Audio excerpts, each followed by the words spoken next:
غسل واجب کا طریقہ یہ ہے کہ پورے جسم پہ پانی بہا لیا جائے اور کلی اور ناک میں پانی ڈال کے ناک کو صاف کیا جائے اور کلی کی جائے، یہ غسل واجب ہے۔ لیکن مستحب اور مسنون طریقہ یہ ہے کہ پہلے ہاتھ دھوئے، پھر وہ اپنی صفائی کرے، اپنی جنابت کی جگہ کو اچھی طرح دھوئے، پھر ہاتھ دھو کے وہ وضو کرے جیسے نماز کے لیے وضو کیا جاتا ہے، اور سر پہ 3 چلو پانی بہا کے جڑوں تک پہنچائے اور پھر دائیں جانب سے پورے جسم پہ پھر پانی بہا لے۔ یہ ہے غسل مستحب یا مسنون طریقہ۔ لیکن غسل واجب ایسے بھی ہو جائے گا، چاہے وہ کلی اور ناک صاف اچھی طرح کرے، اور چاہے وہ شاور کے نیچے نہا لے یا کسی نہر کے اندر غوطہ لگائے یا کہیں بھی، تو اس سے پورے جسم پہ پانی جو ہے وہ لگنا چاہیے، صفائی ہو جانی چاہیے، تو اس سے غسل واجب ادا ہو جائے گا۔ عورتوں کے لیے جو ہے وہ جنابت کے اندر جو ہے وہ بال کھولنے کی ضرورت نہیں، ویسے ہی وہ پانی جو ہے اچھی طرح اپنے سر پہ ڈال کے اور اپنی ضفائر جسے ہم کہتے ہیں مینڈیاں، وہ کھولنے کی ضرورت نہیں ہے۔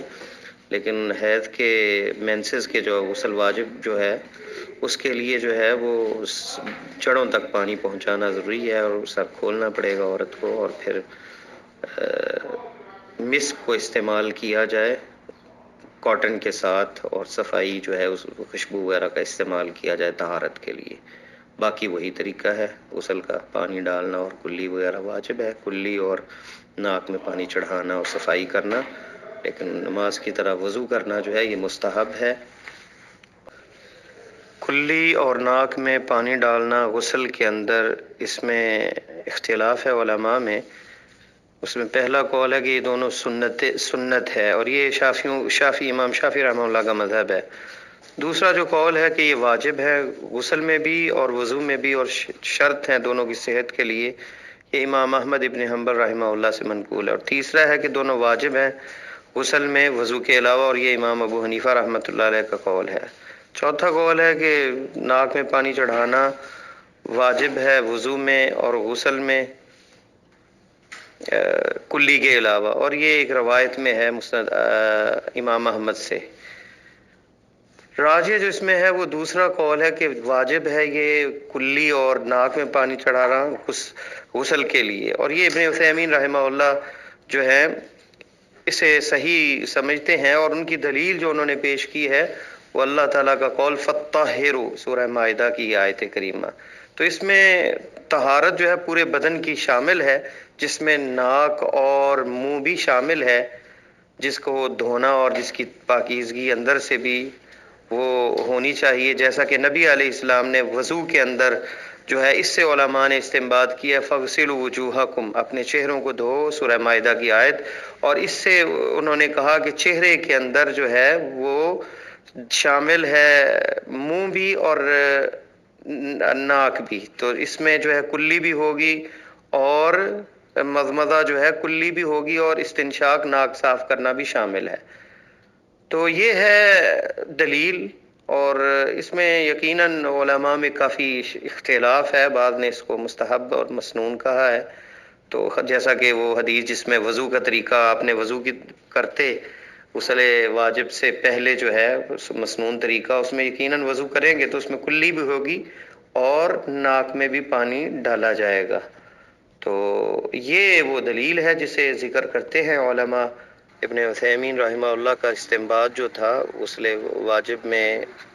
مضمضہ اور استنشاق یعنی کلی اور ناک میں پانی ڈالنے کا، وہ اس آیت سے انہوں نے استنباط لیا ہے وَإِن كُنتُمْ جُنُبًا فَطَّهَّرُوا۔ تو طہارت کا اس میں حکم غسل کے اندر ہے، غسل کا یہاں حکم ہے، اور طہارت پورے جسم کو اس کے اوپر پانی ڈالنا ہے، جیسے کہ پورے علماء نے اس کا ذکر کیا۔ اس سے مراد تو پورے جسم میں کلی بھی شامل ہے، ناک بھی شامل ہے اور منہ بھی شامل ہے، تو اس سے ان کا استدلال تھا۔ اور اللہ کے نبی صلی اللہ علیہ وسلم نے میمونہ بنت حارث والی حدیث جس میں آپ کا عمل جو ہے وضو آپ نے کیا پہلے غسل سے، تو اس میں کلی بھی آ گئی، اور جو ہے باقی تو اعضاء دھل گئے، نہانے میں بھی اعضاء وضو دھل گئے، اس میں جو اضافی چیز ہے وہ یہی ہے کہ کلی اور ناک میں پانی ڈالنا ہے۔ تو جب ایک بندہ وضو نہیں کرے گا، پورے جسم کو دھوئے گا، اور تو پھر وہ کلی اور ناک میں اور پانی بھی ڈالے گا، ناک کی بھی صفائی کرے گا اور کلی بھی کرے گا، تو غسل واجب سے یہ میں نے مراد لی ہے کہ اس میں یہ نہیں کہ وہ وضو بھی کرے گا پہلے، صرف وہ کلی اور ناک میں پانی ڈال لے اور